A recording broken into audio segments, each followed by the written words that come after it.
Question. Did you ever lie as a child? If you did, could you please raise your hand? Wow, this is the most honest group of people I've ever met. So for the last 20 years, I've been studying how children learn to tell lies. And today, I'm going to share with you some of the discoveries we have made. But to begin, I'm going to tell you a story from Mr. Richard Messina, who is my friend and the elementary school principal. He got a phone call one day. The caller says, "Mr. Messina, my son Johnny will not come to school today because he's sick." Mr. Messina asks, "Who am I speaking to, please?" And the caller says, "I am my father." So this story sums up very nicely three common beliefs we have about children and lying. One, children only come to tell lies after entering elementary school. Two, children are poor liars. We adults can easily detect their lies.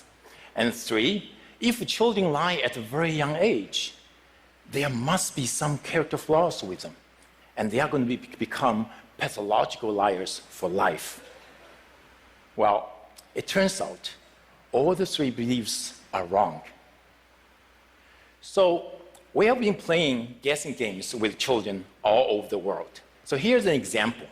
So in this game, we ask children to guess the numbers on the cards. And we tell them, if they win the game, they are going to get a big prize. But in the middle of the game, we make an excuse and leave the room. And before we leave the room, we tell them not to peek at the cards. Of course, we have hidden cameras in the room to watch their every move. Because the desire to win the game is so strong, more than 90% of children would peek as soon as we leave the room.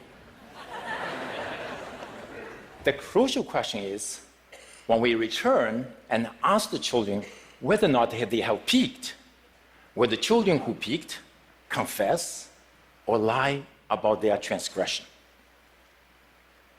We found that regardless of gender, country, religion, at 2 years of age, 30% lie, 70% tell the truth about their transgression. At 3 years of age, 50% lie, and 50% tell the truth. At 4 years of age, more than 80% lie. And after 4 years of age, most children lie. So as you can see, lying is really a typical part of development.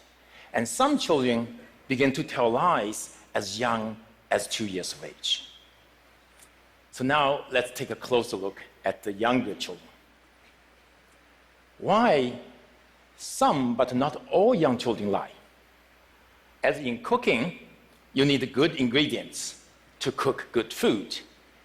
And good lying requires two key ingredients. The first key ingredient is theory of mind, or the mind-reading ability. Mind-reading is ability to know that different people have a different knowledge about the situation, and the ability to differentiate between what I know and what you know. Mind-reading is important for lying is because the basis of lying is that I know you don't know what I know. Therefore, I can lie to you. The second key ingredient for good lying is self-control. It is the ability to control your speech, your facial expression, and your body language so that you can tell a convincing lie. And we found that those young children who have more advanced mind reading and self-control abilities tell lies earlier and are more sophisticated liars. As it turns out, these two abilities are also essential for all of us to function well in our society. In fact, deficits in mind reading and self-control abilities are associated with serious developmental problems such as ADHD and autism. So, if you discover your 2-year-old is telling his or her first lie, instead of being alarmed, you should celebrate.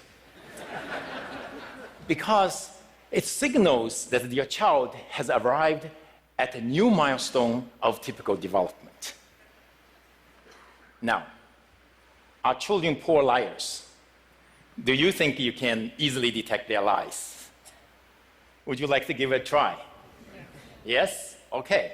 So I'm going to show you 2 videos. In the videos, the children are going to respond to a researcher's question, did you peek? So try to tell me which child is lying and which child is telling the truth. So here's child number 1. Are you ready? Did you peek? No. And this is child number 2. Did you peek? No. Okay. If you think child number 1 is lying, please raise your hand. And if you think child number 2 is lying, please raise your hand. Okay, so as a matter of fact, child number 1 is telling the truth. Child number 2 is lying. Looks like many of you are terrible detectors of children's lies. Now, we have played similar kind of games with many adults from all walks of life. And we show them many videos. In half of the videos, the children lied. In the other half of the videos, children told the truth. And let's find out how these adults perform. Because there are as many liars as truth tellers. So if you guess randomly, there's a 50% chance you're going to get it right. So if your accuracy is around 50%, it means you are terrible detectors of children's lies. Okay, so let's start with undergrads and law school students who typically have limited experience with children. No, they cannot detect children's lies. Their performance is around chance. Now, how about social workers and child protection lawyers who work with children on a daily basis? Can they detect children's lies? No, they cannot. What about judges, custom officers, and police officers who deal with liars on a daily basis? Can they detect children's lies? No, they cannot. What about parents? Can parents detect others' children's lies? No, they cannot. What about, can parents detect their own children's lies? No, they cannot. So now you may ask, why children's lies are so difficult to detect? So let me illustrate this with my own son, Nathan. So this is his facial expression when he lies. So when children lie, their facial expression is typically neutral.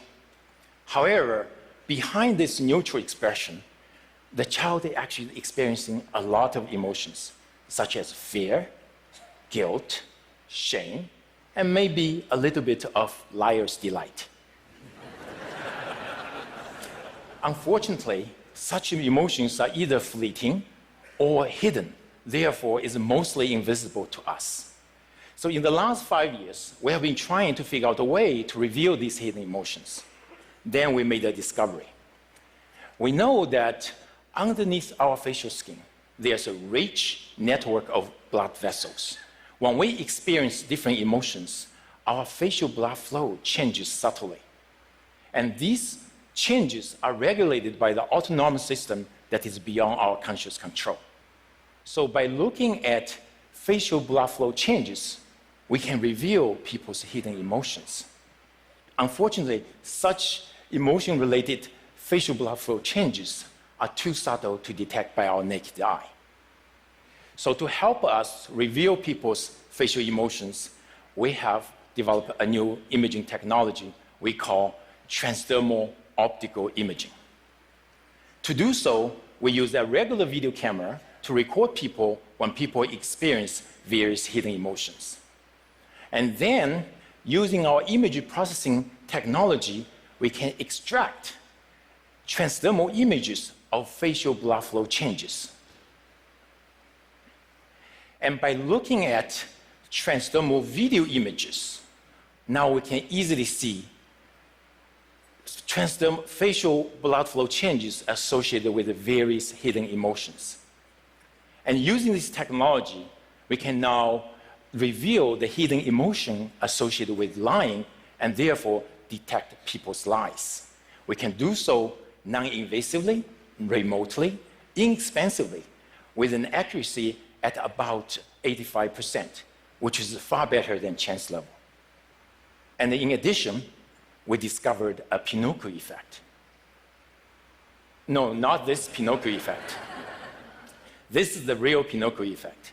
When people lie, the facial blood flow on the cheeks decreases, and the facial blood flow on the nose increases. Of course, lying is not the only situation that will evoke our hidden emotions. So then we ask ourselves, in addition to detecting lies, how can our technology be used? One application is in education. For example, using this technology, we can help this mathematics teacher to identify the student in his classroom who may experience high anxiety about the topic he's teaching so that he can help him. And also we can use this in healthcare. For example, every day I Skype my parents who live thousands of miles away. And using this technology, I can not only find out what's going on in their lives, but also simultaneously monitor their heart rate, their stress level, their mood, and whether or not they are experiencing pain. And perhaps in the future, there are risks for heart attack or hypertension. And you may ask, can we use this also to reveal politicians' emotions? For example, during a debate. Well, the answer is yes. Using TV footages, we could detect the politicians' heart rate, mood, and stress, and perhaps in the future, whether or not they are lying to us. We can also use this in marketing research, for example, to find out whether or not people like certain consumer products. We can even use it in dating. So for example, if your date is smiling at you, this technology can help you to determine whether she actually likes you or she's just trying to be nice to you. And in this case, she's just trying to be nice to you. So transdermal optical imaging technology is at the